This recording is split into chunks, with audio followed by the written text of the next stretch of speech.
Hello, and welcome to the resurrection of George W. Bush. I'll explain my strange outfit in a second. Welcome, all of you. I'm sure you're excited for the return of George W. Bush. You clicked on the video and you thought, wow, what is he up to this time? What is he going to do? Well, today, as the title suggested, we are going to resurrect George W. Bush. Now, what made this all possible is that I found this boy, old Mr. Bush. Yeah, he has a fantastic stare that really misses the camera no matter how he does it. Over there, Mr. Sir. Right, okay, great. Thank you, sir. I found this at Goodwill, and I decided to take it home because who doesn't need a president in their life? This is a bona fide, this isn't like a bootleg. This isn't like somebody who looks like George W. Bush. This is George W. Bush. It came with a big old little fold out about his career as a politician. And it's not extremely posable, but it got me thinking, when the term's over, we could really use a new president. We always can. And so I thought, this guy, he did okay, and I have the necessary tools, so why not? Why not? Besides, the doll here has the basic mobility functions that Mr. Bush would need. He can't bring his arms above this on his body because of the way his shoulders are. Oh, hold on. Yeah, he can do this. But he can't raise them above his head because of the way his joints are connected, or maybe that's just his... No, that's his joints. Jeez, hold on. Sir, I didn't break your arm, I swear. Sir.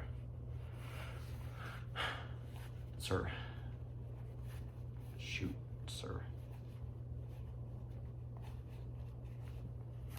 Not a good start. You good? He's okay. In addition, to make up for the shoulder thing, he'll be a contortionist, essentially. He'll be able to handle a lot more in general, in terms of considering that we'll have a president who will be able to do this. I think this is nothing but benefits here, and I'm sure Mr. Bush will see it the same way. Now, that's where George Bush comes in. Come on, sir, stand up. That's good, sir. Thank you, sir. Thank you, Mr. President. And balance. Now, you may be thinking, okay, I get George Bush. He's George Bush. You kind of need him. But where does the victim come in? Please don't. Well, see, that's the thing. Let me go find... Hold on. Hold right there. You can hold? You can hold. Hold on just a second.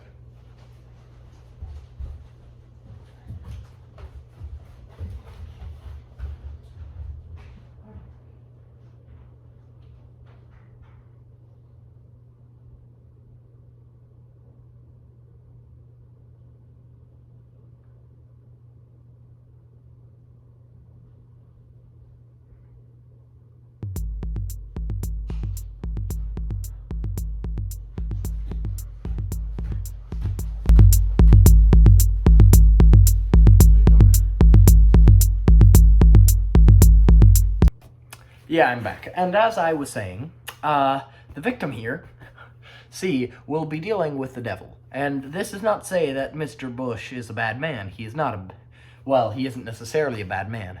To be perfectly honest, I don't know a whole lot about Mr. Bush's overall political standing. Like, considering that he was a president, it's hard to gauge his morals because of the way everybody spins everything, So, But either way, if you take that George Bush was bad, then you're going to need to make a deal with the devil to get his soul back.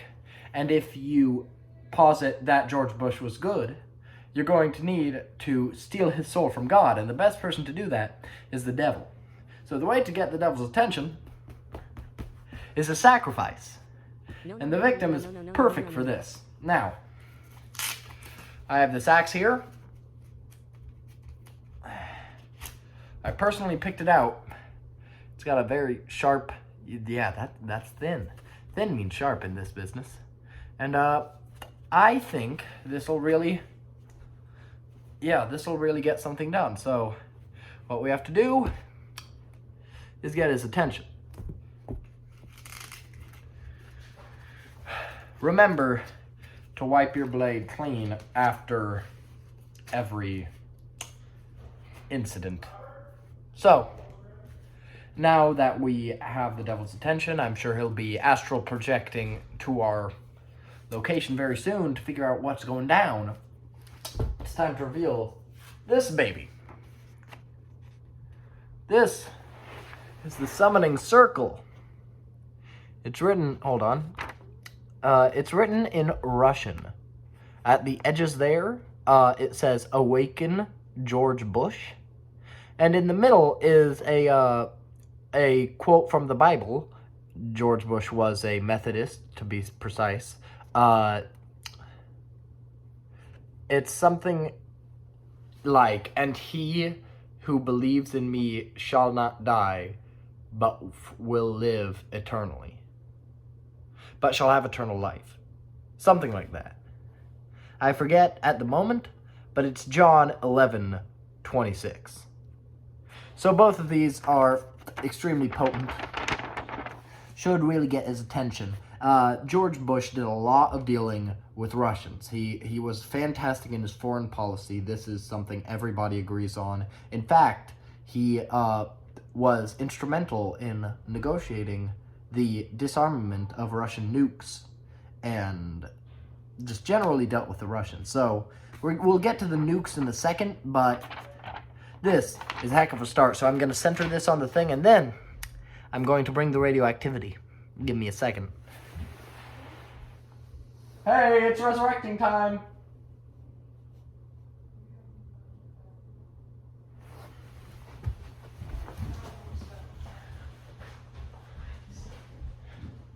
Hey, I'm resurrecting here.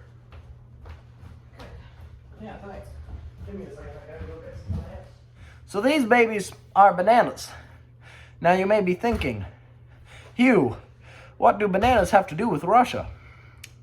And that is because bananas contain potassium, and potassium is radioactive. Now, not to say bananas are radioactive. Whatever you're doing, can you stop it? It adds to the suspense. Hang on. I'm walking the soccer ball down the stairs. Banana. Slightly radioactive. This is the most radioactive material I have in my house. So, I mean, well, I'm just gonna eat this one. Get a little bit of radioactivity in me. And, then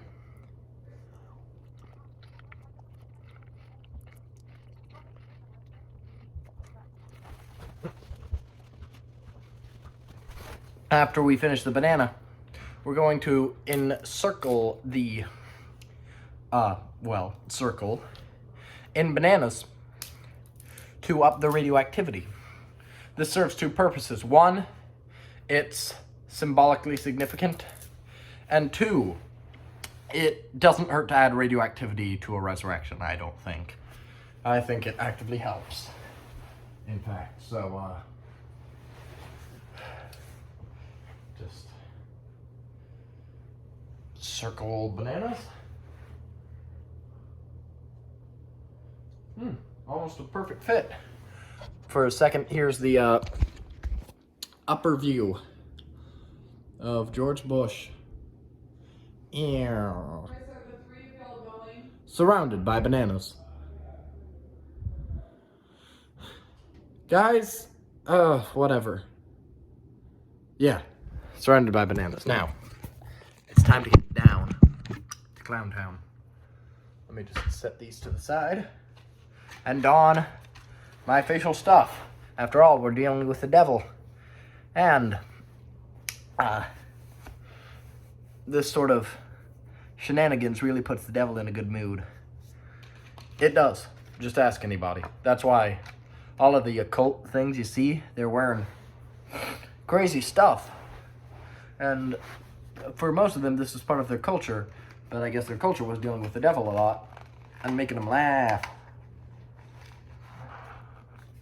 Aha. And then, to finish it all off, cap. Let's begin.